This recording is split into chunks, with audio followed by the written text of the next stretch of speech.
Did it make you give the belt back? Myles Wolfolk. Yes. Well, you were going to let that thing go. I planned on keeping it for a minute, but I had to return it. Of course, you could always earn it again this week, right? Sir, yes, sir. Where does it stay during the week? So during the week, it stays with our strength coach, AJ Blue. He's the one who's going to deliver it to everybody who creates the turnover, so he keeps it during the week. How much did you hear from people, not just about the interceptions and the win, but the belt as well? Oh man, everybody was asking about it. Family, relatives from everywhere, all my friends back home, and just people in general just asking me, hitting me up on social media, asking me like, "What's up with the belt? Is that new? It looks great." And it was fun. Myles, I went back and watched the game yesterday, and I remember I forgot what drive, I think it was in the first half, but throughout the game, you were just talking a lot of trash to some of the South Carolina guys. Is that just kind of a reflection of you just having fun out there? Is that just the type of game you play, or what? Yeah, it's just a feeling you get out there. Like when you're out there on that field, it's something that's unmatched. I mean, everything that's in me comes out of me, and that's just the competitor in me. Talk a little jump sometimes, but they talk it too, and it's just fun going back and forth. But at the end of the game, it's a mutual respect.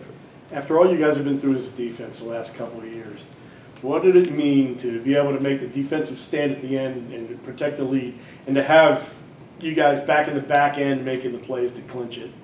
It was amazing.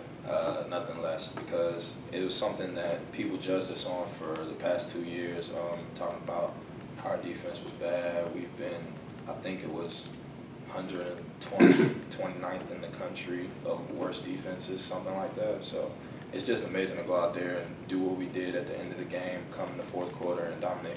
A lot of the same guys. What's different? Is it just attitude, confidence, or are there schematic things? I would say just guys getting older, a lot of schematic things that we corrected going into South Carolina, and the second half versus the first half, we came out and executed a lot better. Mark mentioned that Jay's adjustments at halftime he was really impressed by. What were those adjustments? Really just making sure we're doing the little things right. There was nothing crazy that we changed for the game plan. It was, if you watch the first half, there was a lot of errors on us, just not being in the right place, missing tackles, and just emphasizing the stuff that we emphasize in camp to go out there and get a win. Before you all talk about you all had the belt last week and everything, and talking about it. Miami were the originals of the belt. So we're going to have here with the defense dueling belts here this weekend. You're gonna see on Saturday. Before the snap on the second interception, did you have a pretty good idea of what was about to happen, or did you kind of bait him into that throw? I would say before the snap, we were just going in with the call, and I just did my job. I mean, we saw where 89 was. That was their big guy, and we were trying to isolate him at first. But we noticed the formation from earlier, so I kind of saw it coming, and I just reacted. Did you see changed after this win now in terms of expectations? I mean, you showed you could actually go out and win now.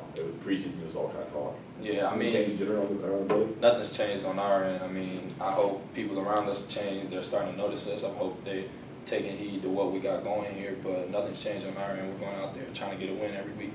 Miami's got a lot of skill on offense. What maybe a brief scouting report of what the Hurricanes do?